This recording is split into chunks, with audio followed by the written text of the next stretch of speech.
las cosas que me doy más cuenta es cómo el trabajo ha pasado en la modernidad, en la premodernidad, pues el individuo iba muy definido por una multiplicidad de dimensiones. Es decir, su posición social heredada, su adscripción religiosa, el trabajo que desarrollaba, evidentemente, también, pues oye, un campesino, un artesano, un aristócrata, un cura.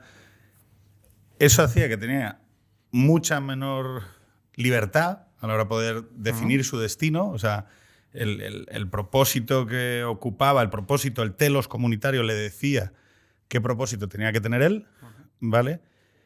Y evidentemente era un individuo menos responsable de sus actos, con menos libertad, con menos autonomía, pero que tenía un sentido claro en su vida que le daban las diversas codependencias a las que estaba sometido, ¿no?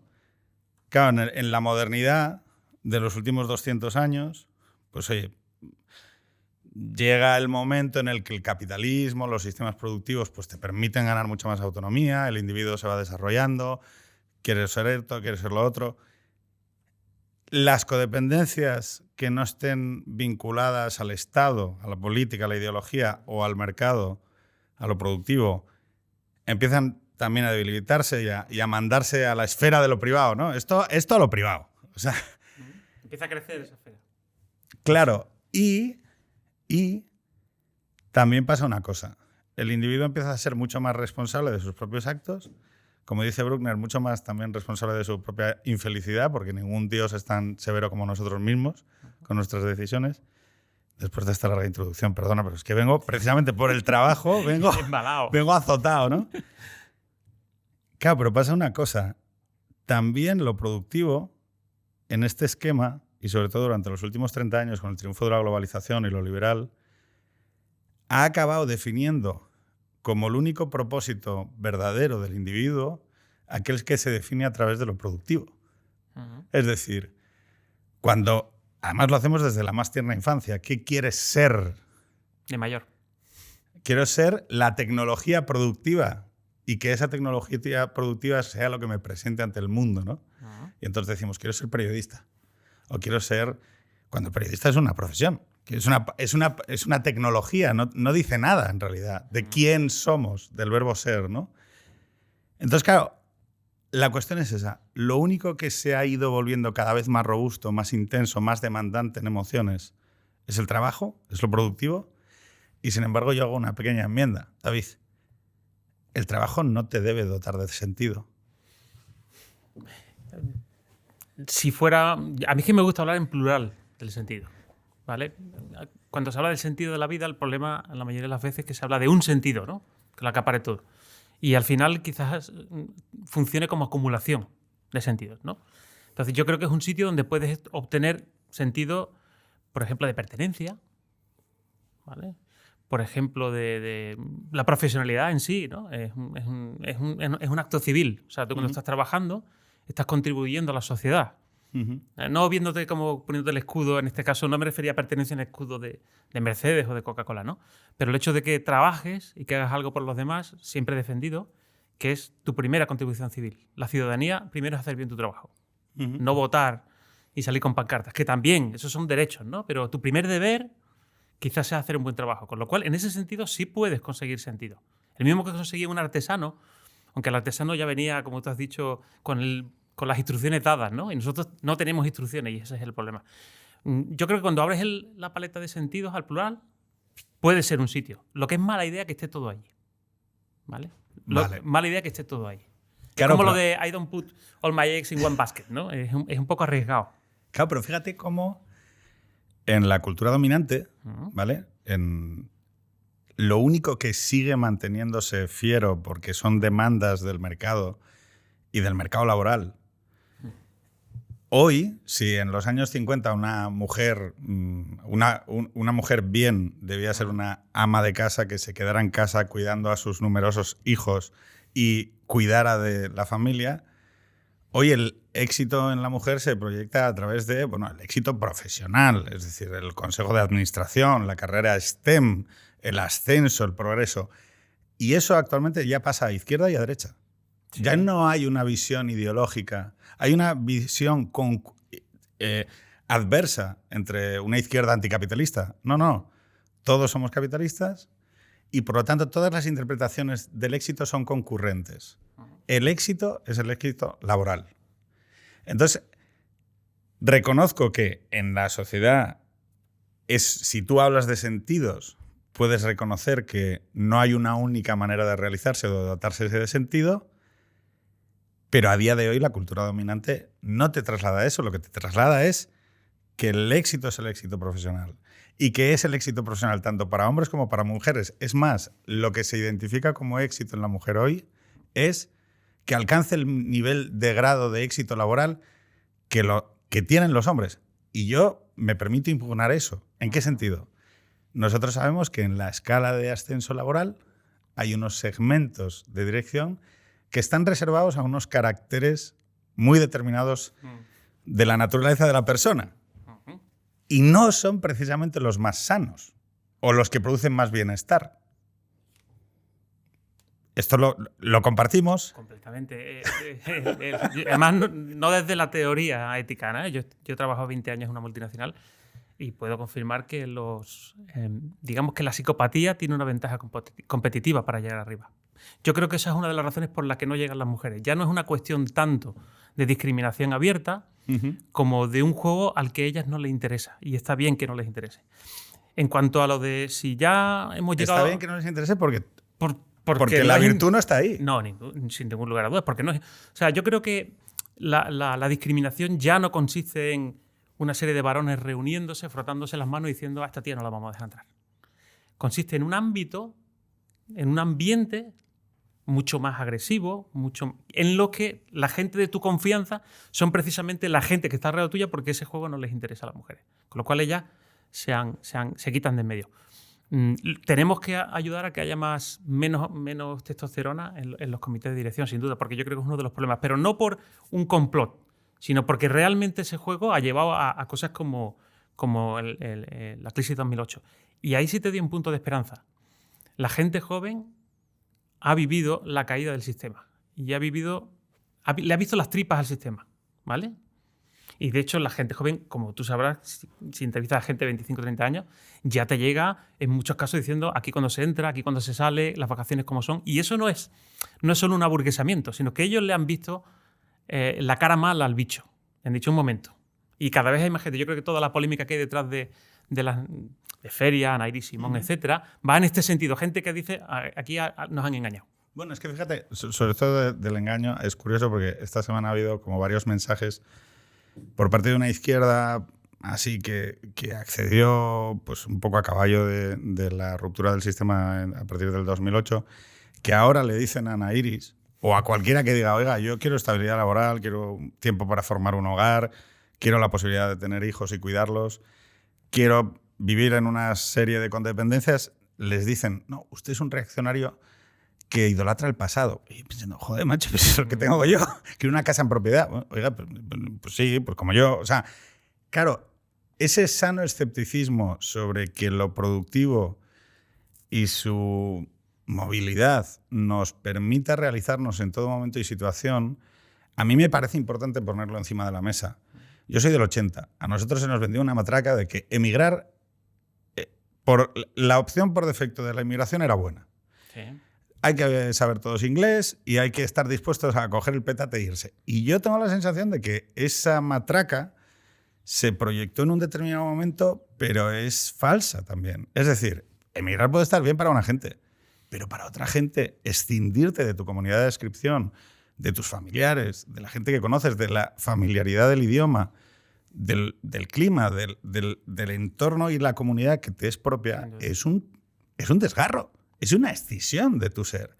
Y sin embargo, a toda la élite cognitiva de nuestro país se lo trasladamos como, bueno, esto es bueno y es virtuoso. Que te manden al trainee de Boston es cojonudo. Que solo veas a tus padres 2 veces al año es estupendo. Y que, bueno, que tu mayor esperanza sea montar un matrimonio bilingüe con una mujer de Oslo es una cosa maravillosa. Yo pienso, chico, es que no me parece justo porque yo no creo que sea así. No es cierto. Primero, al que le parezca eso también, yo le invitaría a que se eche un vistazo. Resulta que algo conozco ese mundo. Por ejemplo, los artistas de música clásica, ¿no? Los cantantes de ópera, los grandes concertistas, que vean qué tipo de familia tiene esa gente. ¿Vale? ¿Qué tipo de vidas tienen? ¿Cuántos índices de divorcio? Y eso que ellos se dedican a algo que es un arte, que es una vía de sentido enorme, ¿no? Porque es una vía de trascendencia. Es decir, tocar la novena de Beethoven es algo que no tiene nada que ver con ser consultor, por mucho que te guste. Y yo también lo soy, por muchísimo. Eso sí es sentido. Y pese a todo, son vidas... Bueno, y cualquiera que vea la biografía, estaba leyendo hace poco la biografía de Karajan, ¿no? O de Karajan, o María Callas. Cualquiera de estos son vidas muy convulsas en lo personal, lo que pasa es que con un gran sentido. Con lo cual esa idea... Y lo segundo es que la posmodernidad te promete alas a cambio de tus raíces. Y no es un buen trato. No es un buen trato. Es decir, te promete que la vida está basada en una premisa, que es que la vida es tanto más feliz cuanto más opciones tenga. Que en realidad es una promesa marketingiana. Sí. Lo sabemos. Es decir, prometer mucho y dar poco. Eso es. Ese es el marketing. Y si tú tienes 100 opciones, serás más feliz. Es la promesa de Tinder, ¿no? Es decir, si tienes 100 opciones... Es mejor. Es mejor. Y lo que demuestra la psicología, y eso es ciencia, es que es al revés. Cuanto más opciones tienes, tu grado de expectativa es más alto y, por lo tanto, menos te gusta tu vida. Con lo cual, ese downsizing que está proponiendo Ana Iris Simón hubiera sido hace 10 años de izquierda sin ningún lugar a dudas. Y yo creo que es más una inquietud porque les robe, digamos, la marca principal que una verdadera, que el grito ese reaccionario me parece que es sobreactuado. O sea, yo creo que también es miedo a que se les robe el foco de un tipo de izquierda que, como dices tú, ha renunciado a cualquier idea de raíz o de ascripción o codependencia, ¿no? Y se ha metido de hoz y coz. Y yo creo que el capitalismo de los últimos 20 años ha transmutado perfectamente sus postulados marketingianos, introduciendo las corrientes de la nueva izquierda sin contradicción alguna. Quiero decir, es que esto hay que decirlo. O sea, a ninguna multinacional se le mueve un dedo por cumplir los postulados posturales de la nueva izquierda. Claro, lo llamativo es, ¿y entonces quién entra en contradicción con esta revolución o circunvalación del sistema? Porque nosotros antes, cuando estamos viviendo los inicios de la globalización, veíamos el movimiento antiglobalización. Yo ahora veo a mucha gente preocupada por los focos morados, por las carrozas en orgullo y demás, pero no veo a la gente preocupada por, oye, esa ética o esa visión de que todos debemos acabar en el Consejo de Administración no afecta a la maternidad, no afecta a la capacidad de cuidar o visitar en una residencia a un abuelo o de tener un hermano con necesidades especiales que requiere de tu apoyo, ¿no? y de que te hagas presente en sus cuidados, ¿no? Sin embargo, es como que ya nadie cuestiona, ya nadie cuestiona cuando alguien te dice, no, es que no puedo tener un hijo más por mis requisitos laborales. No puedo, ahora no, todavía no voy a tener no voy a tener mi primer hijo y voy a retrasar la maternidad hasta umbrales biológicos de riesgo porque estoy esperando una promoción, ¿no? Y claro, a mí, como feminazi que soy, es como, no, pero si lo importante es lo otro. Porque creo que te dota de más sentido. Porque creo sinceramente que con 65 años nadie echa de menos un ascenso, normalmente, y sí echas de menos un nieto. O sea, mi sensación o mi emoción, es verdad que es una intuición moral, es esa. Mi duda es si podemos reconvertir el sistema productivo para que encajarlo en esa visión. Porque es que ya nadie, quiero decir, ni siquiera la izquierda está cuestionando las tensiones y las demandas que el sistema productivo en base a la idea de que son opciones. Que todo son decisiones. Me estaba acordando de los óvulos congelados, ¿no? Y de la financiación de las grandes compañías de Silicon Valley, sabes que financiaron que las mujeres pudieran dedicarles los mejores años a sus jefes y a su empresa y congelar los óvulos para después, tranquilamente, ¿verdad? Yo sí creo que va a haber Perdón, repito. Sí, eso ocurrió. Sí, lo sé y además sé que está también en algunos contratos laborales de la televisión española. O sea, la mujer que se queda en casa está dominada, no está liberada, ni emancipada, absoluto, ni pues nada. nada. Ahora, la mujer que llega a las más altas cotas de administración de una empresa en un consejo de administración, renuncia a la maternidad y congela sus óvulos para dedicar los mejores años de su vida profesional a los cuidados de una empresa y a los intereses económicos de un consejo de administración, Es libre. esa es libre. Sí, y además es tan libre que si no lo hace, curiosamente empieza a quedar fuera de la carrera para llegar a lo alto. Es decir, las que no lo hacen, pues empiezan a quedarse un poquito atrás, ¿no? Bueno, es el modelo, es el cierre del círculo. Pero sí yo creo que hay cada vez más gente que lo va a contestar. Yo en eso tengo muchas esperanzas. Yo creo que los cambios siempre vienen por la juventud. Yo soy profesor también y sé que de los muchos problemas que hay y sé cómo es esa materia prima, pero yo estoy convencido de que no se puede engañar a todo el mundo durante tanto tiempo.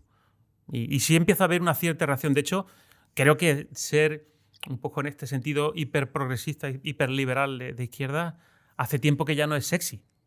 Y eso se está notando. Es decir, lo notas cuando hablas con la gente, etc. Sigue habiendo, evidentemente, y es una opción más, ¿no?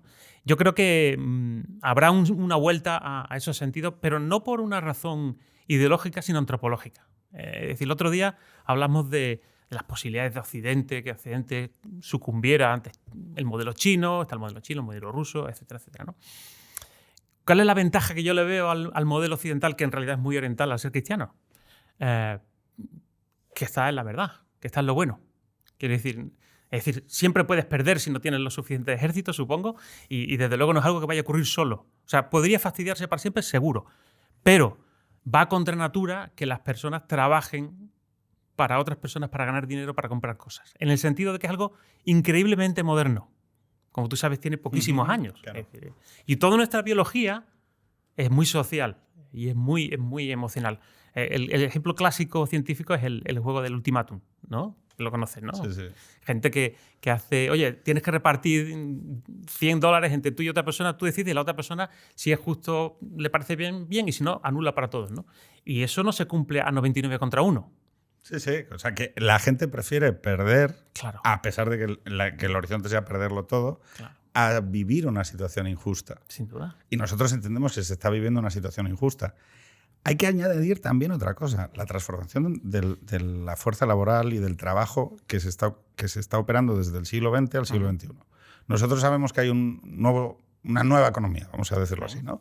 Economías del siglo XX con propietarios, intereses nacionales, comunidades nacionales, trabajadores vinculados y codependencias también, ¿vale? Dentro del propio mercado laboral, es decir, las empresas y trabajadores tenían codependencias.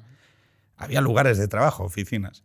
Llega la nueva economía del siglo XXI, datos, digitalización, movilidad, comunidades transnacionales, clientes transnacionales, comercio de datos y desintermediación.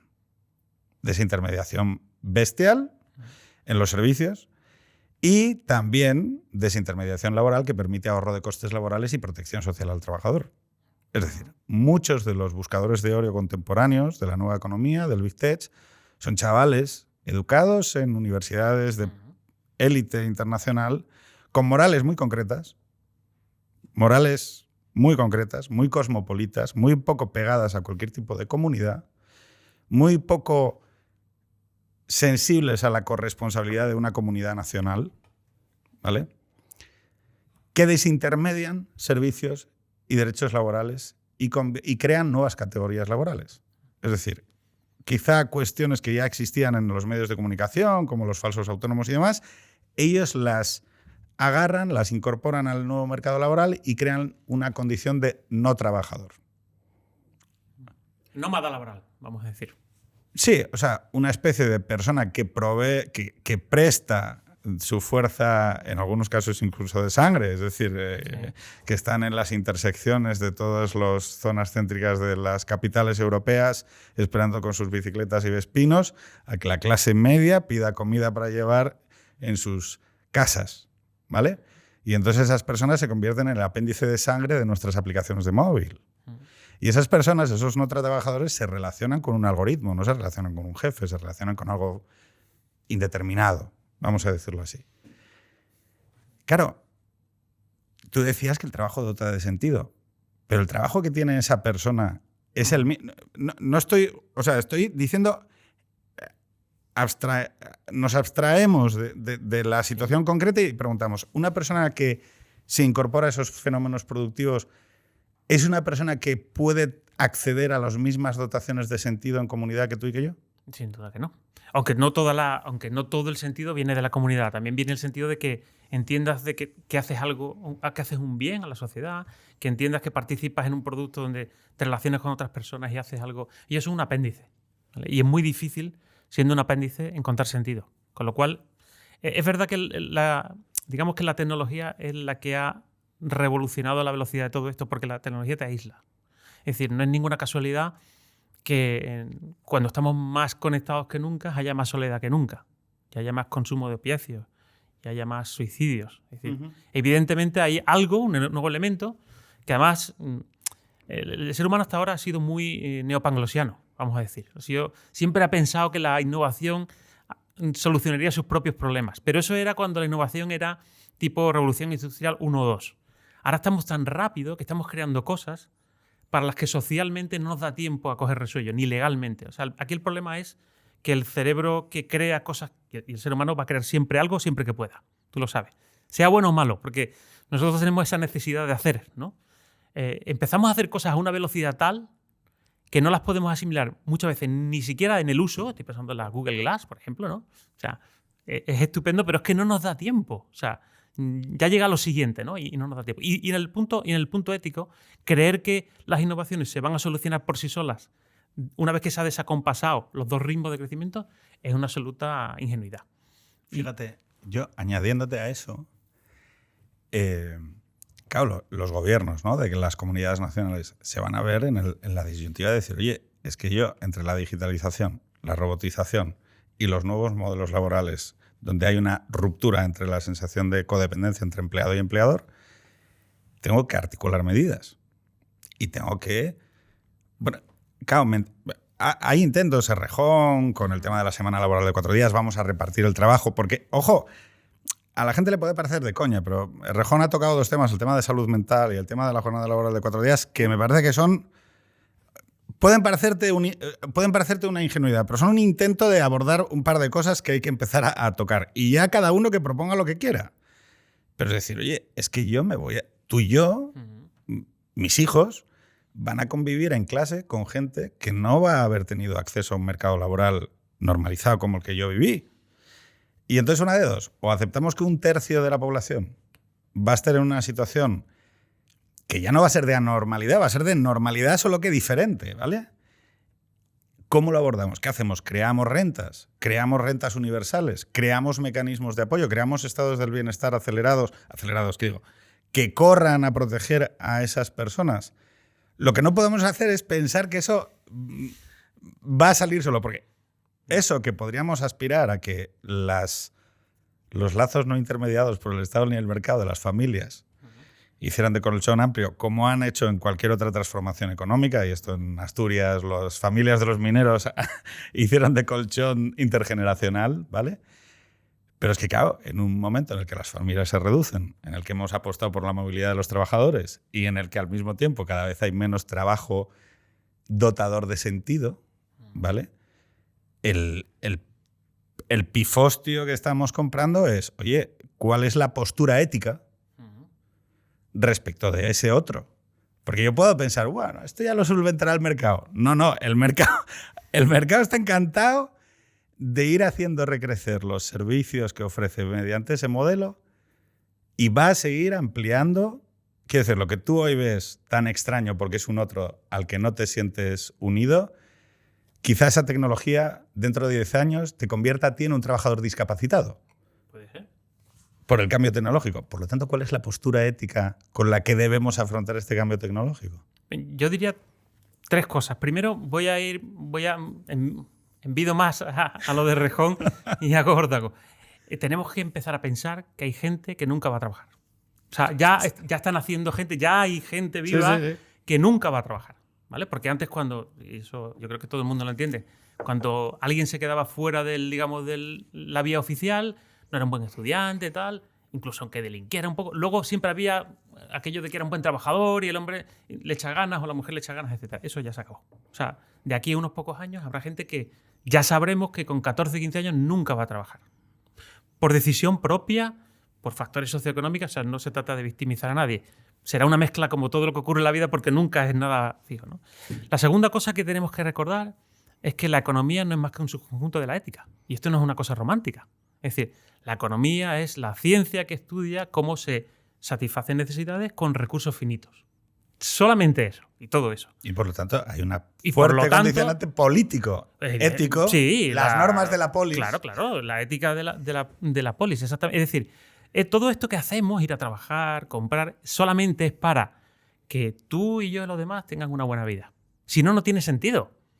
Sobre todo, debería ser así para gente que ha perdido las cosmovisiones, porque incluso debería ser más fácil para, digamos, de aceptar si tú fueras, sobre todo protestante, ¿no? Con la teoría de la predestinación, ¿no? Entonces, como yo ya tengo una vida después, pues si esto es una basura, no importa. Pero razón de más, si has perdido tus ideas trascendentes, hacer de este mundo no un paraíso, pero lo menos parecido a un infierno. Y entonces alguien tendrá que en algún momento que para decir, todo esto que hacemos solamente tiene sentido sí, vivimos bien. Exactamente. Y vivimos bien mucha gente, no solamente unos pocos, claro. Fíjate, has tocado el tema de los protestantes, ¿vale? Y es curioso porque nosotros en España o en la orilla norte del Mediterráneo tenemos una cultura más estética, más vinculada al hedonismo. Y no lo digo como algo negativo, no. Al revés. Es que el hedonismo o el placer estético o la idea de la contemplación, de determinados tipos de vidas que, claro, contabilizan mal en las cifras del paro, ¿no? Y se llevan mal con determinados ritos de la productividad, ¿no? Y yo pienso, bueno, ojo. Estás hablando de Cádiz, por ejemplo, ¿no? Claro. O sea, estoy hablando de Cádiz. Estoy hablando de que para mí, que quizá hace 15 años hubiera repetido como un bobo determinadas cuestiones sobre lo indignante que es que la Bahía de Cádiz, yo cada vez empiezo a entender más, a respetar más, y no estoy hablando desde el pobrismo, no. Pero sí el hecho de decir, oye, vamos a ver, aquí hay un paisano que coge, hace una vida dedicada a la contemplación estética, produce bienestar en su entorno, cuida a sus padres, cuida a su sobrino, o sea... Y se toma una cerveza a las 9 de la noche con unos amigos o va al carnaval, etc. ¿Y por qué hay que patologizar eso? Es decir, puedo entender que una sociedad debe proveer de gente, para la gente que diga no quiero vivir de esta manera y quiero vivir de otra, totalmente. Sí. Pero César Rendueles, que es un pensador de la izquierda, dice, oye, al exceso de productividad en el sistema capitalista... primero, le asignamos la responsabilidad al trabajador y segundo, lo patologizamos y lo llamamos paro. Claro, y es... Hostia, coño, es verdad. O sea, si no eres capaz de alcanzar determinada productividad, eres un ser patológico, eres un desempleado y por lo tanto debes ser demonizado, culpabilizado y demás. Claro, esto pues igual en un país que crecía y en un occidente que crecía al 3, 4, 5, 6% y que estaba creando y creando y creando y que todos los años había más trabajos que el anterior, pues quizá podía ser una visión, bueno, no digo que fuese, pero bueno, era incluso útil, ¿no? Empujar a la gente a lo productivo, lo protestante, ¿no? Pero chicos, que ya no. Nuestros hijos nacen en un mundo que no crece. En un mundo nuestro, en un occidente que no crece. Y por lo tanto, pues oye, habrá que tomarse las cosas con más tranquilidad o por lo menos esforzarse en que haya otras dimensiones dadoras de sentido dentro del individuo. Empezabas diciendo, el trabajo. Sí, pero hay muchos tipos de trabajo. Quiero decir, acompañar personas mayores es un trabajo, tiene una función social. Hay muchas maneras, creo, de trabajar en sociedad y hay muchos aspectos de una sociedad cuya mayor epidemia en el siglo XXI es la soledad. Sin duda. Lo creo sinceramente. Y donde quizá nuestra productividad no vaya a estar por ahí. Quiero decir, en la de voy a ganar a los chinos a ver quién es el que más curra. Nuestra fuerza nunca ha estado ahí. Creo, como una comunidad nacional. Y esto te lo digo a ti como andaluz. Sí, sí. Pues mira, lo voy a conectar con lo que has hablado antes de los protestantes y del capitalismo. Hablamos el otro día del fentanilo, ¿no? De lo que está ocurriendo con el fentanilo. ¿Quién consume fentanilo? ¿Quiénes tienen las tasas más altas de mortalidad con el fentanilo? Canadá, Australia, Gran Bretaña, Alemania y Estados Unidos. Los protestantes. Es decir, no es por nada, no es por nada. ¿En qué se ha convertido ese protestantismo ya totalmente desencantado y secularizado? En el axioma, la vida son experiencias. Placeres menos dolores. En ese sentido sería un hedonismo, pero placer, más a lo displacer. Eso es. Cuando la vida es eso, pues todo es un aumento de sueldo o pegarte un chute. ¿Cuál es la versión más católica? La vida son relaciones. Y eso es completamente diferente. Y ya que nos ponemos, y creo que a lo mejor a ver si así conseguimos desacoplar esos dos mensajes, sin duda un mundo de relaciones es un mundo más femenino, en el mejor sentido de la palabra. Como sabes, la ética en la mujer está mucho más ligada a la relación. Y el otro es un mundo más calculista, más utilitarista, más masculino, más homo economicus, si quieres. Fíjate, yo esto lo reconozco. Yo soy capaz de detectar cómo los hombres hemos tenido la suerte de poder cada vez reclamar más trabajar y cuidar de nuestros hijos. Si yo digo que quiero ir a recoger 2 días a la semana o 3 días a la semana a mis hijos al cole, no hay ningún problema. Si llego tarde porque estoy dejando a mis hijos en el cole, no hay ningún problema. Si tengo que atender una enfermedad o tal, no hay ningún problema. Y además, creo que así debe ser, ¿vale? Este es un avance que hemos tenido los hombres. Y grande. Y muy grande, sustantivo, porque para mí, mi dador principal de sentido en mi vida y de propósito es mi familia. O sea, es lo que me sostiene, ¿no? La centralidad de mi vida está ahí. Y precisamente es lo que te protege cuando otro empieza a dar vueltas como un... Vamos, no quiero ponerme descriptivo, pero vamos, es lo que te protege, es lo que te permite precisamente sobrevivir a las tormentas, ¿no? Sin embargo, en el mundo femenino, la incorporación al mercado laboral, la abrasiva intervención del mercado laboral sobre las relaciones y lazos que se producen en el mundo femenino no les está saliendo tan a ganar como en el mundo de los hombres. Es que esto es... O sea, es que yo digo, oye, aquí nadie se está dando cuenta de que la movida no es renuncia a tu maternidad para poder llegar al Consejo de Administración, sino, oye, a ver, ¿cuántas madres tiene usted en plantilla? ¿Y sabes por qué no se habla de eso? Porque constantemente estamos hablando, no, es que son las mujeres las que tienen problemas para acceder a los puestos de trabajo. No. La brecha de género, la mal llamada brecha de género y afortunadamente llamada brecha de maternidad, a lo que se refiere es a las dificultades que obtienen las madres en el mundo profesional o las mujeres que quieren ser madres en el mundo profesional para compaginar las dos trayectorias. ¿Qué sucede? Por lo tanto, que desde hace 20 años estamos cerrando la brecha de género por la simple operación matemática de que hay menos hijos y, por lo tanto, menos madres y, por lo tanto, menos brecha. El avance que se está produciendo no se está produciendo porque sino se está produciendo al coste de que tenemos menos niños y de que hay menos mujeres que acceden a la maternidad. Y a mí eso es como... me vuela tantísimo la cabeza y me interpela en el sentido de cómo hemos podido dejar que esto suceda cuando hace 40 o 50 años todas estas dimensiones de las que hemos estado hablando eran inextricables de lo que se entendía como el tránsito de madurez de una persona adulta.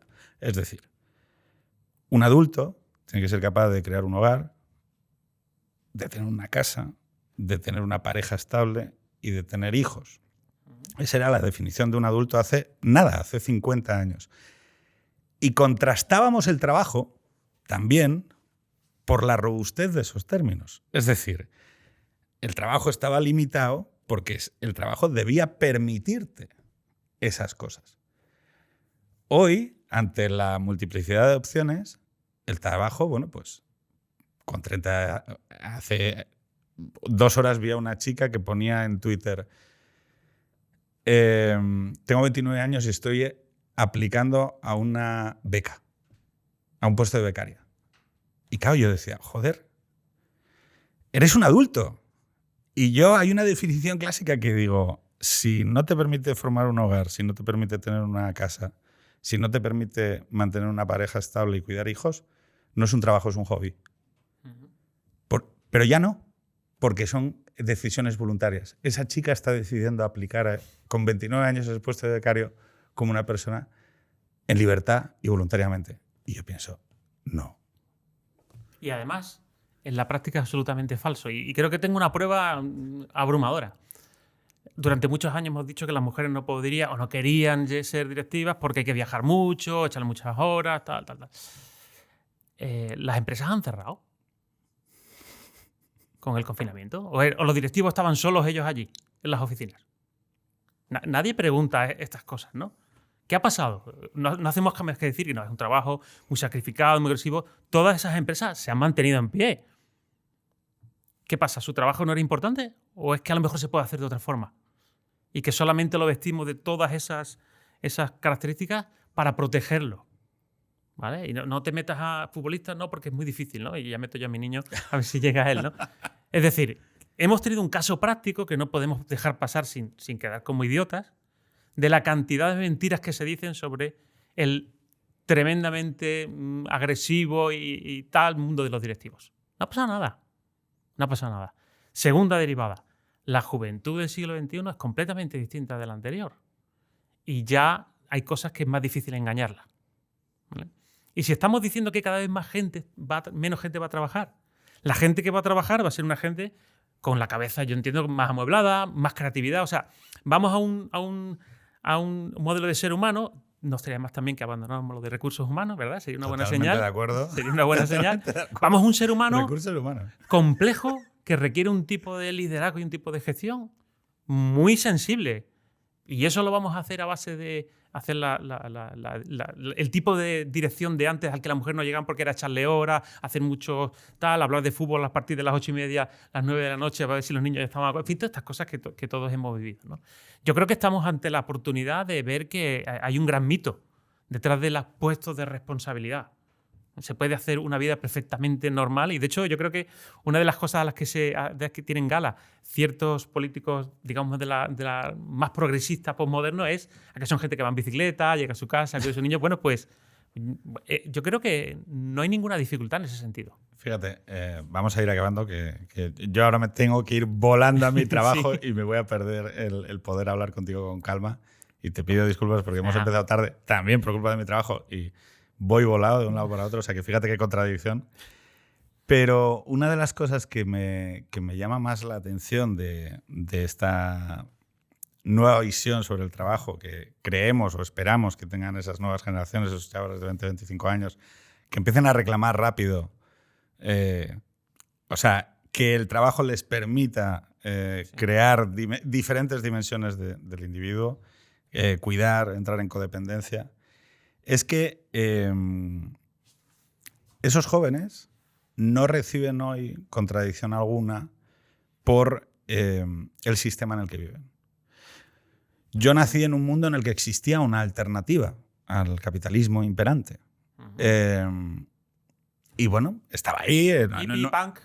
Sí, bueno, y eso también tensionaba al propio capitalismo en cómo trataba. Es decir, que hubiera una frontera en el muro condicionaba cómo las democracias tenían que tratar a sus ciudadanos, porque al otro lado había que ejemplificar que teníamos estados del bienestar, que teníamos... Que los americanos eran más simpáticos cuando había un muro de Berlín, en fin. Infinidad de cuestiones que están llegando a su fin. Estamos llegando a una globalización tardía y ya casi, yo diría, como punto final terminada, ¿no?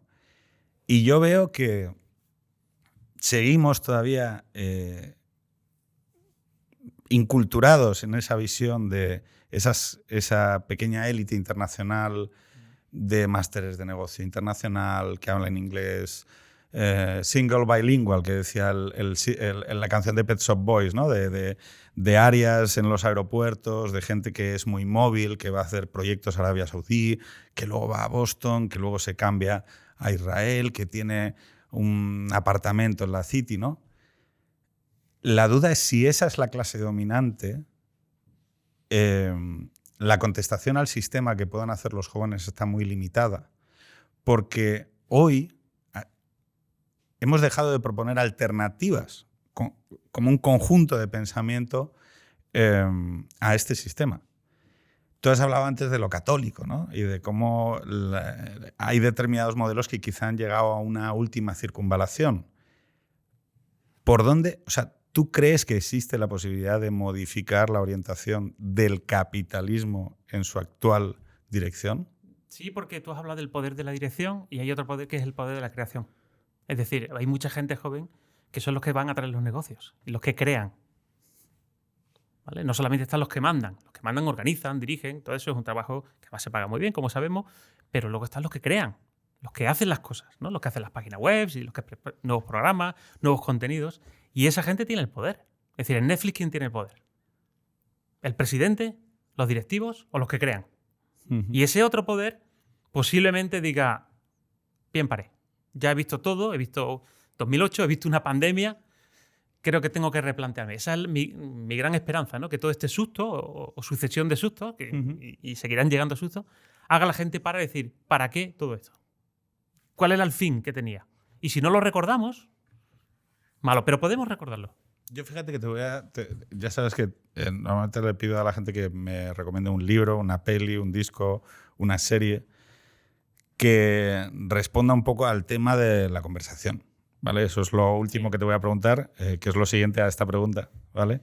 Entonces, que me digas, oye, mira, he estado escuchando últimamente un disco en el que accedo a un estado trascendente, ¿no? De cara a algo que digas tú, mira, que me aporta, ¿no? Que te aporta a ti y que quieras que la gente lo acceda a ello, ¿no? Claro, la cuestión es que en el paradigma en el que nos hemos inculturado durante los últimos 60, 70 años, ¿vale? Después del gran pacto de posguerra, la idea era la productividad de los países. Y una parte de lo que sostenía la validez política de nuestro sistema era la combinación entre libertad económica, sistema capitalista, democracia liberal. Y lo que pasaba es que esos países puntuábamos muy alto arriba en la escala de la productividad y de la riqueza y demás, ¿no? El tema es, ¿vamos a ser filosóficamente capaces de sostener la validez de nuestro sistema, de nuestra visión del individuo, de nuestra visión de la protección o de los lazos comunitarios, cuando dentro de la escala de la productividad hay otros países que respetan menos al individuo, que respetan menos la dignidad y que resulta que son más productivos que nosotros? Bueno, le voy a dar la vuelta. A lo mejor los chinos se dan cuenta de que cuando empiecen a tener cierta... A lo mejor la prosperidad atrae a la filosofía y no al revés. A lo mejor los chinos se dan cuenta, oye, todo esto, ahora que ya gano mucho dinero, no me muero de hambre, ¿esto para qué? ¿No? Y a lo mejor descubren la libertad y descubren el camino personal de encontrar una forma de vida, que es difícil, ¿no? Porque las culturas son muy potentes. Pero yo creo que ellos lo pueden descubrir antes de que nosotros lo recordemos. ¿Sí? Pienso que sí. Y a lo mejor hay una confluencia, ¿eh? Nosotros empezamos a recordarlo, empezamos a enseñarlo, que hemos dejado de enseñarlo, ¿no? La verdad, el bien, la belleza, este tipo de cosas. El otro día estaba hablando con alguien de la verdad, se me ocurrió hablar de la verdad y enseguida saltó alguien metafísica. Digo, bueno, no, al final son cosas que hacen... El bien, la justicia. Que tienen efectos prácticos y diarios. O sea, no son... Yo personalmente... Ojo, pero ha pasado a ser una decisión, ese es el tema. Lo que yo creo que hay que aportar a esa visión es que tú hoy tienes dos opciones.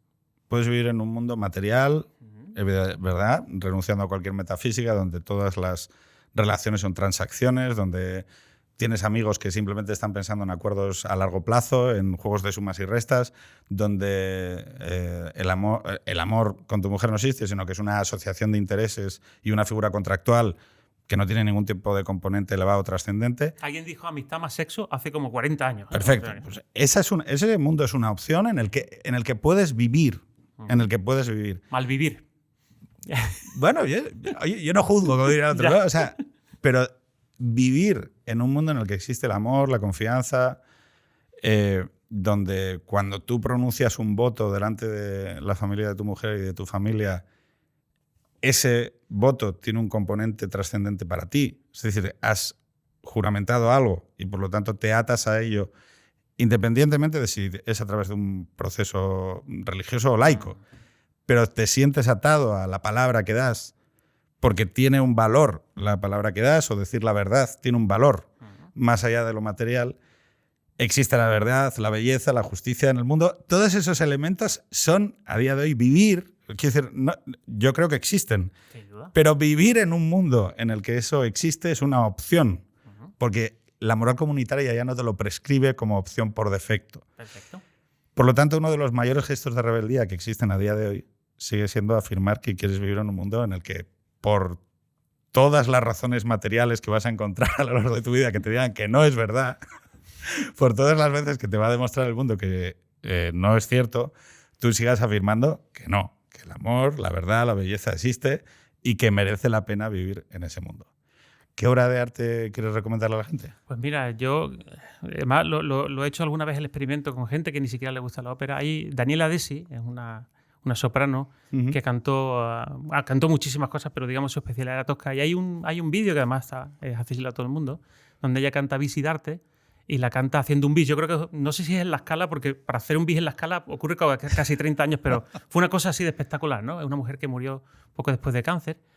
Y solo lo que un arte maduro y alguien que te puede transmitir, para mí el arte total es la ópera, ¿no? Porque tienes libreto, tienes música, tienes la voz. Pues yo solo recomendaría a cualquier persona que se intente aislar de cualquier... apague el móvil, se aísle de todo y se ponga esa música en unos cascos. ¿A dónde te traslada a ti? Bueno, a mí me traslada a la humanidad.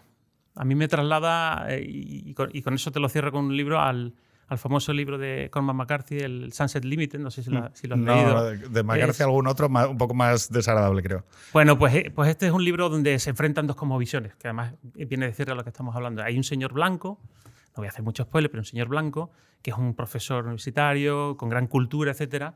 Y hay un señor negro, que es un tipo que ha pasado por las drogas, por la cárcel, tiene una gran fe y básicamente blanco se ha querido suicidar y negro lo ha salvado. Y es una conversación entre el occidente, que a base de ciencia y a base de racionalidad encuentra el vacío, y ese mismo occidente que a base de compasión y a base de humanidad encuentra el sentido. Y yo cuando escucho a Daniela Desi, escucho a un ser humano, sé todo lo que le ha pasado, claro, esa es la ventaja, ¿no? Que ves, la conoces la música, conoces su vida, todo ese drama, y encuentro un hilo al que merece la pena engancharse. Pues David, un placer en esta brevísima conversación, pero muy disfrutada por mí. Te lo agradezco de verdad. Animemos a la gente a buscar el sentido, sea en la ópera, en los libros, en los hijos o incluso también en el trabajo. Y todo junto. Exactamente. Gracias. Hasta la semana que viene.